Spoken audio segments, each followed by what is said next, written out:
Hello aspirants. आज हम step by step guide देखेंगे कि यूपीएससी का ओटीआर फॉर्म कैसे भरना है इन द फर्स्ट अटेम्प्ट, जिससे कि आपका ज़्यादा टाइम वेस्ट ना हो। मैं आपको हाईली रिकमेंड करूँगी कि आप अगर पॉसिबल हो तो लेट नाइट या फिर अर्ली मॉर्निंग फॉर्म फिल कीजिए, जिससे कि आप स्मूथली आपका फॉर्म फिल कर सके और आपको कोई प्रॉब्लम ना आए। ठीक है। दूसरा, मैंने बहुत सारे यूपीएससी के फॉर्म फिल किए और उसमें मैंने एक ऑब्जर्वेशन देखा कि यूपीएससी क्या करता है कि लेट्स से कि आप एक सेक्शन को फिल कर रहे हो तो उसके लिए आपको 30 मिनट्स देगा, और अगर आपने 30 मिनट्स में वो चीज़ नहीं की तो आपको फिर बाहर निकाला जाएगा, आप बाहर चले जाओगे उस विंडो के, और फिर आपको ओटीपी देना पड़ेगा। ओटीपी देने के बाद फिर से आपको लॉगिन करना पड़ेगा। इससे क्या होता है कि अगर आपने लेट्स से कि कोई एक सेक्शन को फिल किया था लेकिन उसे सेव नहीं किया, तो आपको फिर से नेक्स्ट टाइम पूरी information as it is fill करनी पड़ेगी, जिसमें आपका टाइम बहुत जाएगा और इट इज़ वेरी फ्रस्ट्रेटिंग। तो प्लीज़ मेक श्योर कि अगर आप कोई एक पर्टिकुलर सेक्शन फिल कर रहे हो तो उसे बहुत ध्यान से फिल कर रहे हो और कोई गलती नहीं कर रहे, स्पेशली द स्पेलिंग मिस्टेक्स, किसी नंबर की मिस्टेक, और आप बिफोर हैंड ही आपकी जितनी भी डॉक्यूमेंट्स है उसे प्रिपेयर करके रख रहे हो। तो 30 मिनट्स की विंडो आपको ध्यान में रखनी है। ठीक है। तो चलिए अब हम वीडियो को स्टार्ट करते हैं विदाउट एनी डिले। सबसे पहले आपको क्या करना है, it is my another recommendation कि लेट्स से कि आप क्रोम यूज़ कर रहे हो या फिर ब्रेव यूज़ कर रहे हो या फिर कोई भी एक ब्राउज़र यूज़ कर रहे हो, उसमें आप पहले अपनी कैश मेमोरी को प्लीज़ क्लीन कर लीजिएगा। It is only for the smooth, आप स्मूथली आपका फॉर्म फिल कर सको इसलिए। ठीक है।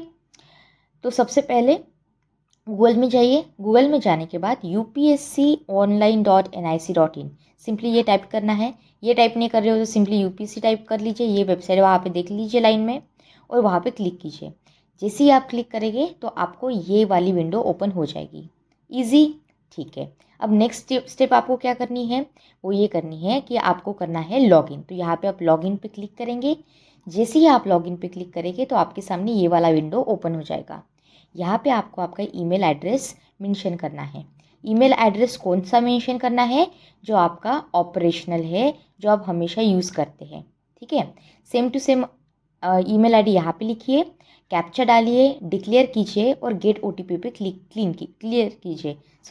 कीजिए।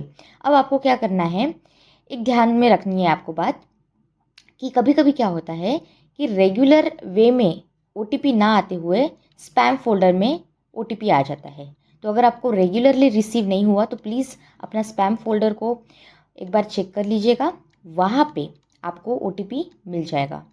ठीक है।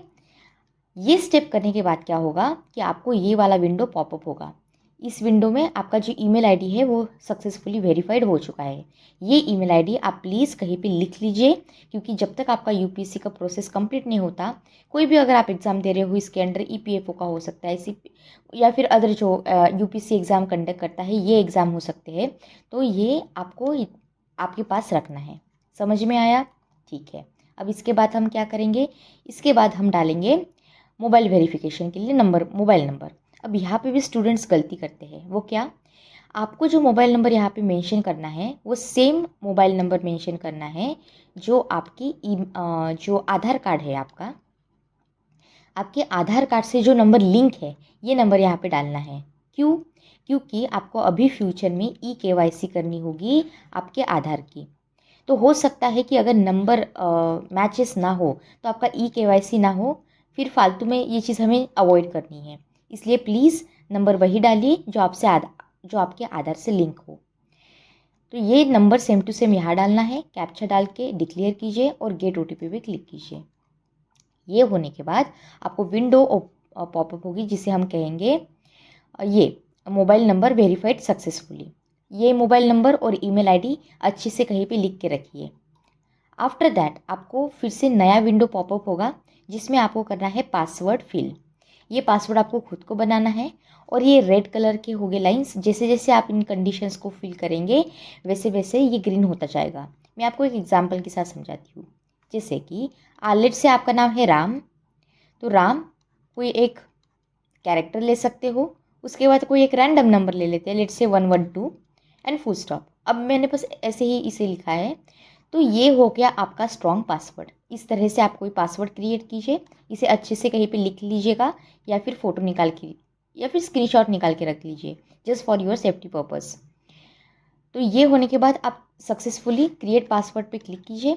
इसके बाद आपको नया विंडो ओपन होगा, पॉपअप होगा कि कॉन्ग्रेचुलेशंस, आपने सक्सेसफुली अपना अकाउंट क्रिएट कर लिया है। अब जब भी आपको अकाउंट अपना ओपन करना हो तो सिंपली आपको एक तो अपना नंबर या फिर ईमेल आईडी देना है, वहाँ पे आपको ओटीपी रिसीव होगा, कैप्चा डाल के आप ओटीपी डाल के आपके अकाउंट में लॉगिन हमेशा कर पाओगे और जो भी एप्लीकेशन का स्टेटस है, बाकी के स्टेटस है, उसे एक्सेस कर पाओगे। तो इस तरह से आप अपना अकाउंट क्रिएट कर चुके हैं। अब क्या करना है आपको? अब सबसे इम्पॉर्टेंट बात यह है कि आपको करना है यूनिवर्सल रजिस्ट्रेशन। यूनिवर्सल रजिस्ट्रेशन भी इजी है वैसे। यूनिवर्सल रजिस्ट्रेशन के लिए एक बात ध्यान में रखनी है कि अगर आप एक बार कोई इन्फॉर्मेशन इसमें ऐड करोगे तो इसे आप फ्यूचर में चेंज नहीं कर सकते हो। सो बी वेरी वेरी केयरफुल, ठीक है। सबसे पहले मैं आपको हाईली रिकमेंड करूँगी कि जैसे ही आप फॉर्म फिल करने को बैठो तो उससे पहले जो भी डॉक्यूमेंट्स है उन सारे डॉक्यूमेंट्स को स्कैन करके उसकी परफेक्ट नेम में, उसके परफेक्ट साइज़ में आप बना के रखिए, जिससे कि आप कम से कम टाइम में स्मूथली फॉर्म को फिल कर सकें। सबसे पहली बात आपको ये याद रखनी है कि लेट्स से आपका नाम सुरेश प्रसाद सिंह इस फॉर्मेट में है, तो आपका फर्स्ट नाम हुआ सुरेश, सेकंड नाम हुआ प्रसाद और थर्ड नाम हुआ लास्ट नाम हुआ सिंह। लेकिन प्रॉब्लम यह है कि कुछ कुछ स्टेट वाले उनके 10th स्टैंडर्ड के मार्कशीट में इसका सीक्वेंस जो है इसे चेंज कर देते हैं। मैं बस आपको एक सिचुएशन बताती हूँ, अगर आप पे ये लागू हो तो आपको डरना, आप इससे में डरना नहीं। जो भी आपके 10th स्टैंडर्ड में नाम दिया है वैसे ही यहाँ पे आपको मेंशन करना है। Don't worry about the sequence problem, ठीक है। और अगर आपका फर्स्ट नेम यहाँ पे है, मिडिल नेम आपका नहीं है तो इसे ब्लैंक छोड़ दीजिए और लास्ट नेम लिखिए। अगर आपका मिडिल नेम और लास्ट नेम नहीं है तो इसे ब्लैंक छोड़ दीजिए और सिर्फ फर्स्ट नेम लिखिए, जैसा कि आपके मार्कशीट में जो 10th स्टैंडर्ड की मार्कशीट है वहाँ पे दिया है वैसे, ठीक है। इससे आपको कोई प्रॉब्लम नहीं आएगा। तो इसमें और एक बात है कि लेट्स से कि बहुत से लोग होते हैं जो अपना नेम चेंज कर लेते हैं। अगर आपने अपना नेम चेंज किया है तो इसके रिलेटेड आपको डॉक्यूमेंट अपलोड करना होगा। डॉक्यूमेंट अगर आपका ये वाला डॉक्यूमेंट है लेट्स से नेम चेंज वाला, तो इसका नाम आपको रखना है नेम अंडरस्कोर चेंज, ठीक है। स्पेलिंग मिस्टेक नहीं करना है, इसमें कोई भी एक कैपिटल लेटर नहीं है, एज इट इज़ ऐसे ही लिखना है। और इसका साइज़ जो आपको रखना है वो रखना है 50 से 300 KB के बीच। और ये फाइल होनी चाहिए स्मॉल PDF के फॉर्मेट में। स्मॉल PDF के फॉर्मेट में मतलब क्या, इसे बहुत ध्यान से सुनिएगा प्लीज़, क्योंकि बहुत से बच्चों को बहुत टाइम लगा है ये PDF अपलोड करने में। जैसे कि अगर आपका जो फाइल नेम है वो नेम अंडरस्कोर चेंज आपने रखा तो यहाँ पे .pdf होना चाहिए, ये डॉट कैपिटल PDF नहीं होना चाहिए। अगर ये डॉट कैपिटल PDF हुआ तो ये आपको दिखाएगा एरर और आप अपना PDF अपलोड नहीं कर पाओगे। इसलिए इसे स्मॉल PDF रखिएगा। तो इसे चेक कैसे करना है, और ये सिर्फ इस डॉक्यूमेंट के बारे में बात नहीं कर रही हूँ मैं हर डॉक्यूमेंट्स के बारे में बात कर रही हूँ। इसका मतलब ये हुआ कि आप इस फाइल में, जो फाइल है आपकी लैपटॉप में या फिर मोबाइल में, तो उस पर राइट क्लिक कीजिए। एक तो आप प्रॉपर्टीज़ में जाइए अगर आप लैपटॉप यूज़ कर रहे हो, या फिर आप डिटेल्स में जाइए अगर आप अपना मोबाइल यूज़ कर रहे हो। उसमें देखिए कि ये .pdf स्मॉल है कि कैपिटल है। लेट्स से अगर आपका फाइल जो है वो कैपिटल में दिया गया है, .pdf में दिया गया है, तो आप आई लव PDF नाम की वेबसाइट पे जा सकते हैं। यहाँ पे जाके आप अपना जो PDF है इसे अपलोड कर दीजिए, कैपिटल वाला PDF, और इसे कॉम्प्रेस कीजिए। अब कॉम्प्रेस आप ज़्यादा मत करना, वहाँ पे वैसे ऑप्शंस दिखाते हैं, वो कम कॉम्प्रेस करके वो .pdf में अब ऑटोमेटिकली अपलोड करके दे देगा आपका वीडियो, आपका जो PDF है वो। समझ में आया? तो इस तरह से आप इसे प्रॉपरली अपलोड कर पाएंगे। दूसरा डॉक्यूमेंट जो आपको रेडी रखना है यहाँ पे यूनिवर्सल रजिस्ट्रेशन में, वो है आपका मैट्रिकुलेशन सर्टिफिकेट। इसका जो नाम है वो होगा board underscore certificate, spelling mistake नहीं करना। इसकी साइज़ रखनी है आपको 50 KB से 300 KB पे। प्रॉपर्टीज़ में या फिर डिटेल्स में आपको ये इन्फॉर्मेशन पता चल जाती है, और इसके लिए आपको आई लव PDF वेबसाइट का यूज़ करना है। सेकंड बात, अगर लेट्स से कि आप अनफॉर्चुनेटली eKYC को नहीं कर पाते हो आपके आधार के, तो इस समय में आपको दूसरे डॉक्यूमेंट्स अपलोड करने होंगे, जैसे कि आपका वोटर ID, आपका पैन कार्ड या फिर आपका पासपोर्ट एक्सेट्रा। तो इसलिए लेट्स से कि आपने डिसाइड किया कि आपको पैन कार्ड अपलोड करना है, तो इसे स्कैन करके रखिए। इसका नाम ID_कार्ड ऐसे रखना है और इसका जो साइज़ है वो 20 KB से लेके 200 KB का रखना है। आपका जो पैन कार्ड है वो मैं आपको पर्सनली रिकमेंड करूँगी कि इसे आप GIF फॉर्मेट में रखेंगे और इसे आप कैमरा से कैप्चर कीजिए, इसे अच्छे से क्रॉप कीजिए और इसका साइज़ देख लीजिए एक बार। आप सक्सेसफुली इसे अपलोड कर पाएंगे विदाउट एनी प्रॉब्लम। ओके। और मैं भी आपको रिकमेंड करूँगी कि अगर आपके पास पैन कार्ड है तो please give your pan card. तो आपको समझ में आया ना? अगर आप ID दे रहे हो तो सिंपली आपको फ़ोटो खींचना है और इसका साइज़ और नेम देखना है। समझ में आया? आपका ये GIF फॉर्मेट में होना चाहिए and you will not face any kind of problem और सक्सेसफुली आप इसे अपलोड कर पाओगे। अब आपको आपका फर्स्ट नेम लिखना है, मिडल नेम और लास्ट नेम, जैसे कि आपके 10th स्टैंडर्ड की मार्कशीट में है। और इसके साथ साथ सेम यहाँ पे जो लिखा है वो यहाँ पे आपको रिपीट करना है। अगर आपका नाम सेम टू सेम है तो आपको येस करना है। अगर आपने आपका नेम चेंज किया है तो आपको नो करना है। जैसे ही आप नो करोगे तो आपको डॉक्यूमेंट अपलोड करने के लिए बोलेगा, आप डॉक्यूमेंट अपलोड कर लीजिए। बस एक ही क्लिक का सवाल है, ठीक है। इसके बाद फिर से वही बात यहाँ पे रिपीट होगी। आपको स्पेलिंग मिस्टेक बिल्कुल नहीं करने हैं। और इसके बाद यहाँ पे आपको आ जाएगा एक्स्ट्रा और इन्फॉर्मेशन, जैसे कि आपको आपका जेंडर मेंशन करना है। दो बार आपको चीज़ें मेंशन करनी पड़ रही है क्योंकि UPSC नहीं चाहता कि आप कोई गलती करें। दूसरा, आपको आपका बर्थडे लिखना है। यहाँ पे पहले डेट आएगी, फिर मंथ आएगा और फिर ईयर आएगा। जब आप अपने पेरेंट्स का नाम मेंशन करेंगे तो यहाँ पे लेट, मिस्टर, डॉक्टर, मिसेस ऐसे कुछ नहीं लिखना है। सिर्फ जो सिंपली उनका नाम है उनके पैन कार्ड में या फिर उनके आधार कार्ड में वैसे ही लिखना है। ज़रूरी नहीं कि आपके मैट्रिकुलेशन सर्टिफिकेट में जैसे लिखा हो वैसे ही लिखा जाए। आप सिंपली इन डॉक्यूमेंट के बेसिस पे भी नाम लिख सकते हैं।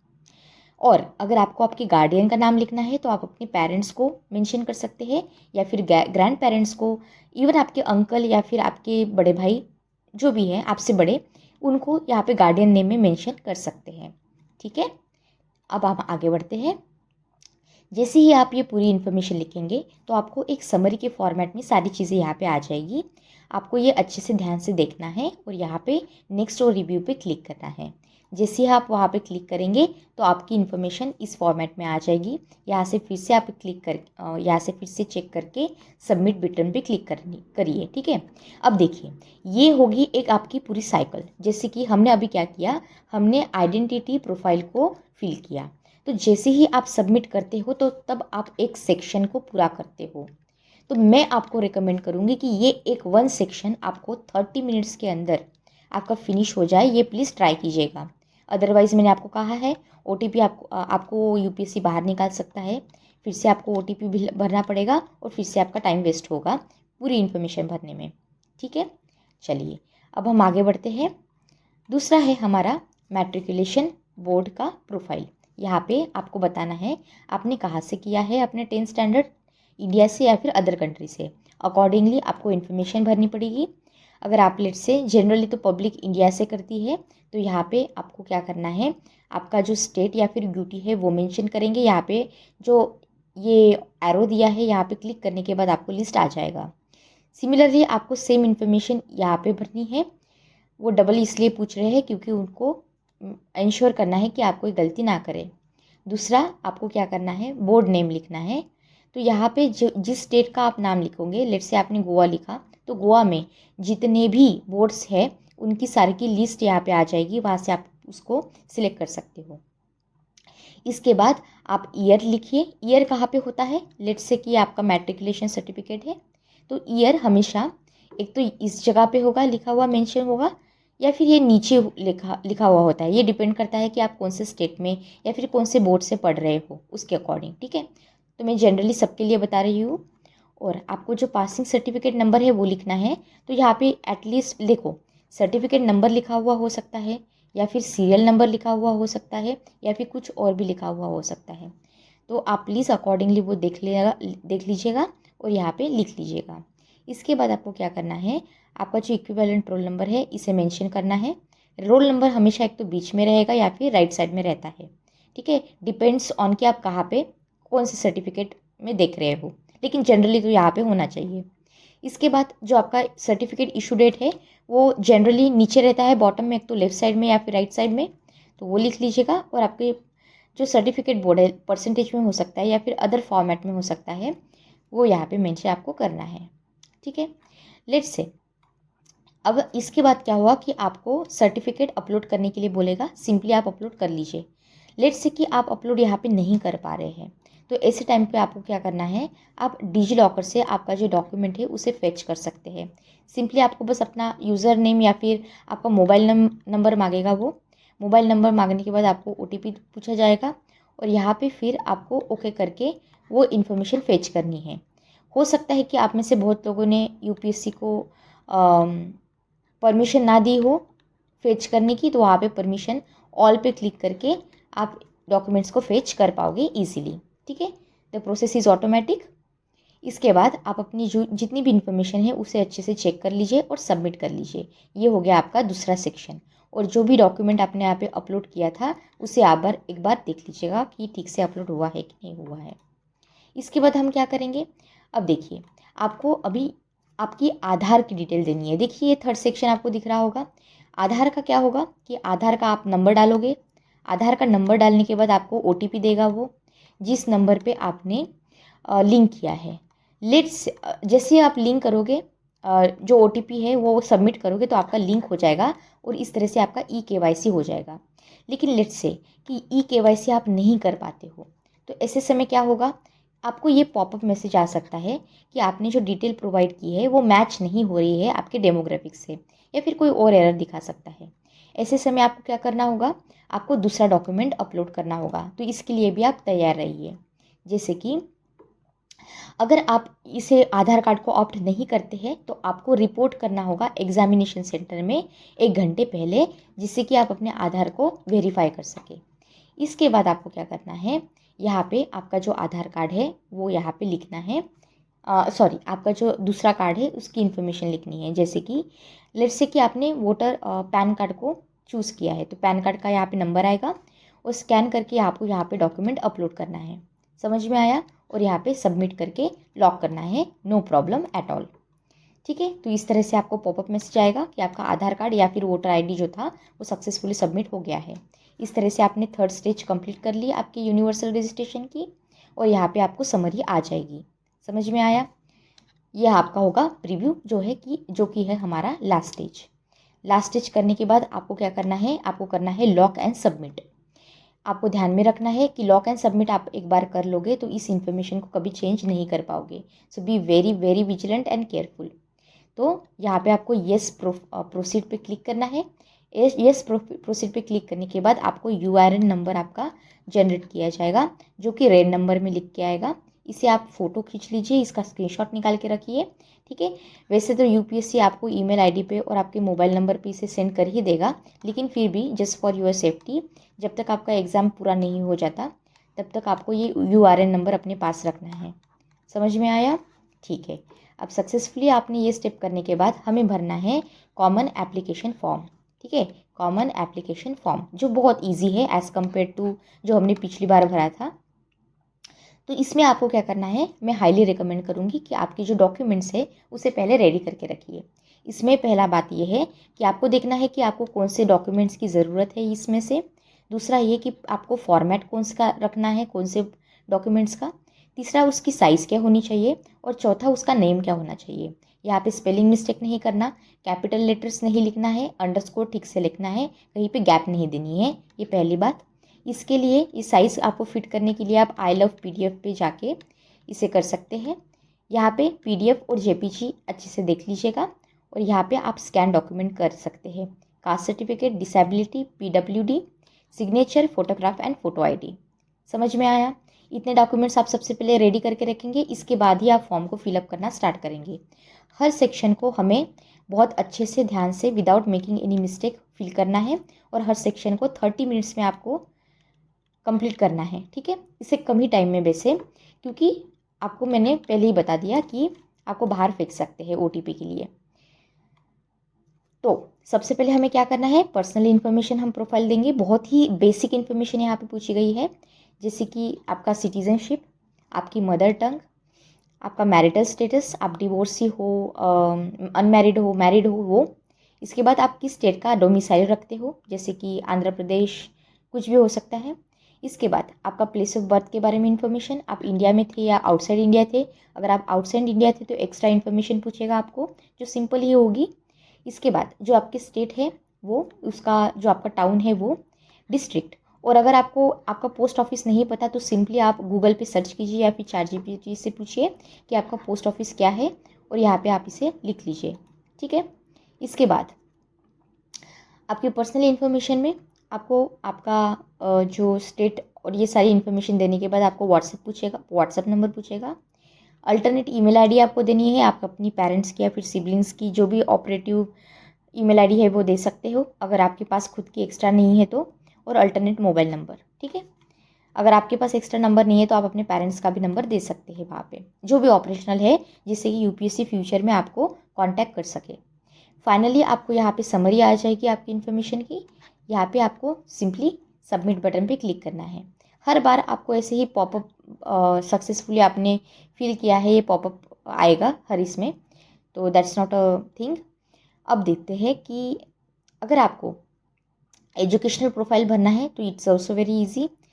लेट्स से आपने 12th, आपका जो 10th स्टैंडर्ड है उसका इन्फॉर्मेशन आपने ऑलरेडी दे दिया है। अभी आपको 12th स्टैंडर्ड, ग्रेजुएट, या फिर आपने पोस्ट ग्रेजुएट किया है, या फिर बाकी की एक्स्ट्रा एजुकेशन आपने लिया है, वो यहाँ पे आप मेंशन कर सकते हो।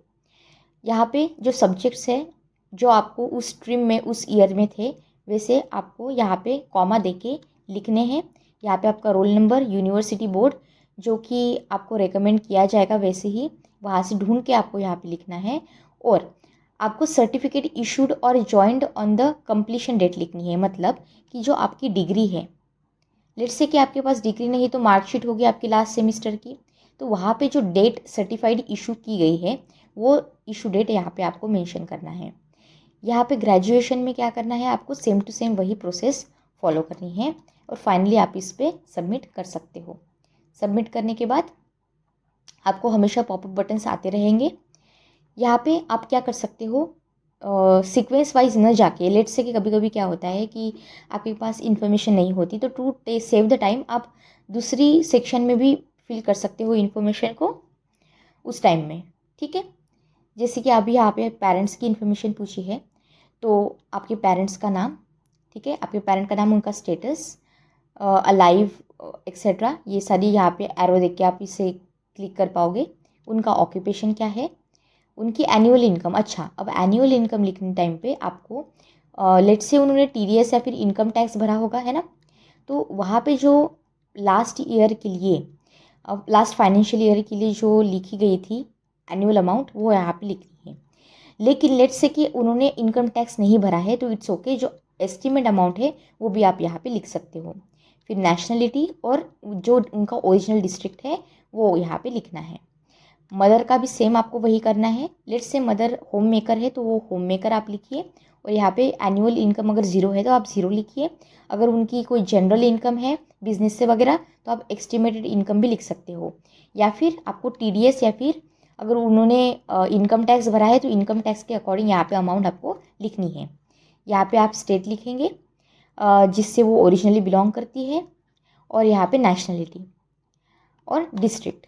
समझ में आया। यहाँ पे आपको नेक्स्ट एंड रिव्यू पे क्लिक करना है। अब इसके बाद आपको क्या करना है, इसके बाद आपको यहाँ पे जो समरी है वो समरी को हमेशा अच्छे से चेक करके ही सबमिट पे क्लिक करना होता है, जिससे कि आपकी जो प्रोफाइल है वो लॉक हो जाती है। अब अगर आप सोशल कैटेगरी प्रोफाइल में आते हैं, जैसे कि आप ओबीसी नॉन क्रीमी लेयर के स्टूडेंट है, आप ईडब्ल्यूएस कैटेगरी के स्टूडेंट है, तो आपको यहाँ पे आपकी कम्युनिटी मेंशन करनी है। जैसे कि मैंने एग्जांपल के लिए ओबीसी कम्युनिटी लिया है। यहाँ पे आपको पूछेंगे कि क्या आप इस चीज़ को बिलोंग करते हैं।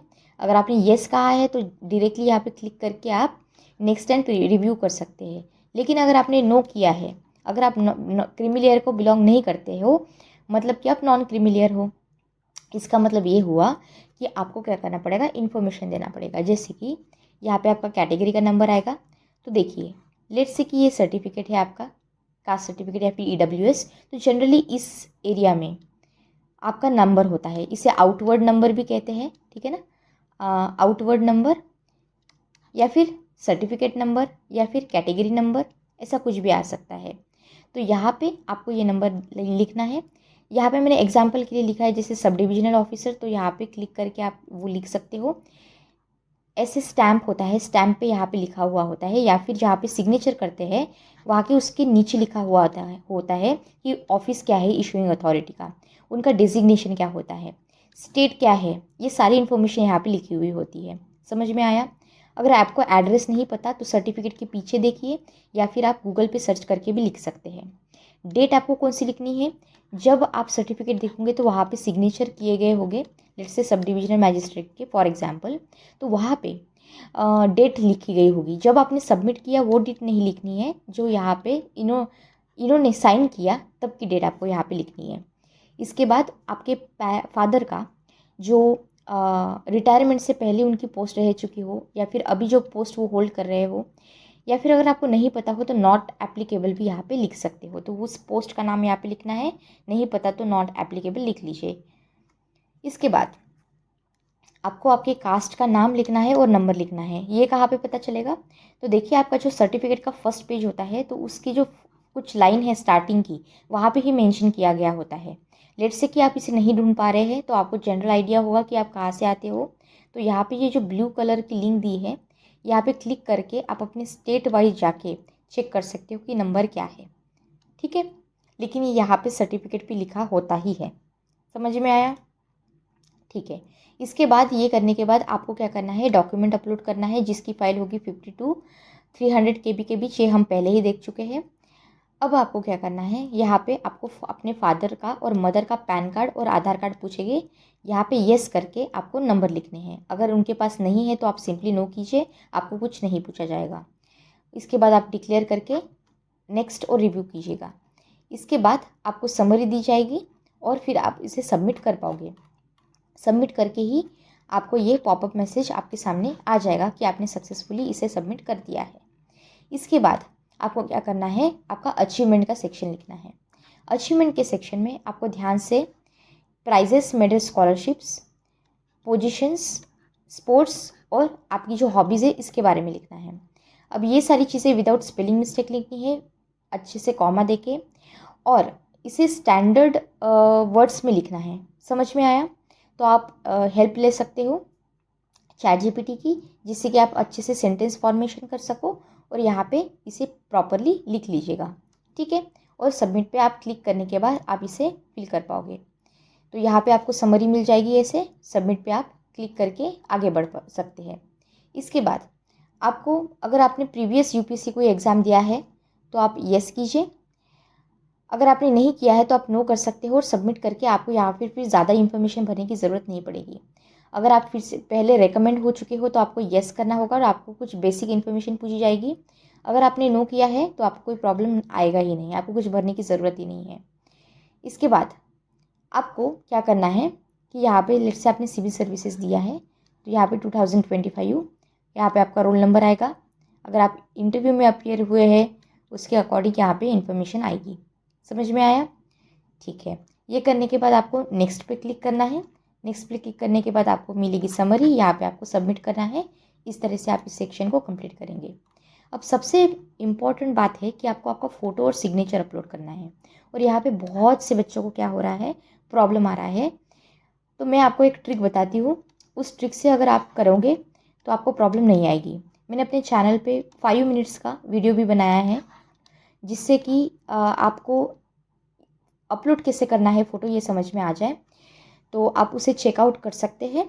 इसका लिंक मैं डिस्क्रिप्शन में दे दूँगी, और या फिर आपको वीडियो के लास्ट में पता चल जाएगा। ठीक है, अगर नहीं तो फिर मैं अभी आपको शॉर्ट में वीडियो में बता देती हूँ कि आपको क्या करना है। तो इससे पहले कि अगर आप सक्सेसफुली इसे अपलोड कर देते हो तो आप इसे ऐसा आपको पॉपअप विंडो मिलेगा। अब देखते हैं, ऐसे आपको समरी मिलेगी इस चीज़ की, और इसके बाद आप हाँ, ये ईपीएफओ के लिए, ईपीएफओ के फॉर्म के लिए है, जहाँ पे आपको बैचलर डिग्री ये सारी इन्फॉर्मेशन भरनी है। आपकी एलिजिबिलिटी क्राइटेरिया को देखा जाएगा, लेकिन इससे पहले आप देख लीजिए ईपीएफओ का अगर आप फॉर्म भर रहे हो तो ये आप पे लागू होता है। यहाँ पे आपको कौन सी पोस्ट चाहिए वो आएगा, आप एक सर्विसमैन हो नहीं हो आपको ये डालना है। इसके बाद आपने एज रिलैक्सेशन लिया है तो वो डालना है, अगर आपकी कैटेगरी है तो वो। इसके रिलेटेड जो सिंपल इन्फॉर्मेशन है बस वो पूछा जाएगा आपको। इसके बाद आपको यहाँ पे क्या करना है, क्वालिफ़िकेशन सिंपली डालने हैं। सबसे इम्पॉर्टेंट बात यह है कि ये जो डॉक्यूमेंट्स आपको पूछे गए हैं 3, ये सब पे लागू नहीं होते हैं। अगर आपने एज रिलैक्सेशन लिया है तो ही आप पे लागू होगा, नहीं तो आपको ये 2 डॉक्यूमेंट्स तो रेडी रखनी ही है। इसको पीडीएफ के फॉर्मेट में रखना है और 50 to 300 KB के बीच रखना है। और इसका नाम जो है ये इस तरह से आपको यहाँ पे चेंज करना है, ठीक है। जैसे कि बैचलर मार्कशीट और बैचलर सर्टिफिकेट और एज रिलैक्सेशन सर्टिफिकेट, तो इस तरह से स्पेलिंग आपको लिखने हैं। अगर आपके पास डिप्लोमा या फिर लॉ डिग्री ऐसा कुछ है तो ये आपको येस करना है, नहीं तो आपको नो करना है। अगर आप येस करोगे तो इक्विवेलेंट इन्फॉर्मेशन आपको भरनी पड़ेगी। लेकिन आप अगर ईपीएफओ का फॉर्म नहीं भर रहे हो तो इसको आप स्किप कर सकते हो, इस स्टेप को। इसके बाद आपको क्या करना है, इसके बाद आपको कुछ इस तरह से समरी मिलेगी, यहाँ पे नेक्स्ट सबमिट करके आप चीज़ों को सबमिट कर सकते हो। इसके बाद आपको क्या करना है, यहाँ पे आप जैसे लेट से किसी भी एग्ज़ाम का आप इन्फॉर्मेशन भरेंगे तो सबसे पहले आपको सेंटर पूछा जाएगा और आपको फिर पेमेंट करनी होगी। तो आप सबमिट पे क्लिक कर सकते हो। आपका सेंटर पूछने के बाद ही आप पूरा जो आपका फॉर्म है उसे फिल कर पाओगे। समझ में आया? तो इस तरह से आपको नोटिफिकेशन आता रहेगा विद अ पॉपअप इन्फॉर्मेशन। अब हम फ़ोटो का देख लेते हैं एक बार, फ़ोटो कैसे करना है आपको। तो सबसे पहली बात आपको ये करनी है कि एक वेबसाइट है जिसे कहते हैं हम आई एम रिसाइजर। आपको सिंपली गूगल में जाके IAMResizer.com या फिर IAMResizer इससे क्लिक करना है। इस तरह से आपको विंडो पॉपअप होगी। यहाँ पे आपको रिसाइज और रिड्यूस में जाना है। यहाँ पे जैसे ही आप क्लिक करोगे तो आपको ऑप्शन दिखेगा जहाँ पे आप अपनी आपका जो फ़ोटो है इसे अपलोड कर पाओगे। तो इस तरह से आपको सिलेक्ट इमेज पे क्लिक करना है और आपकी फ़ोटो को अपलोड करना है। जैसे आप अपने फ़ोटो को अपलोड करोगे तो ऐसे आपको एक आपका फ़ोटो दिख जाएगा।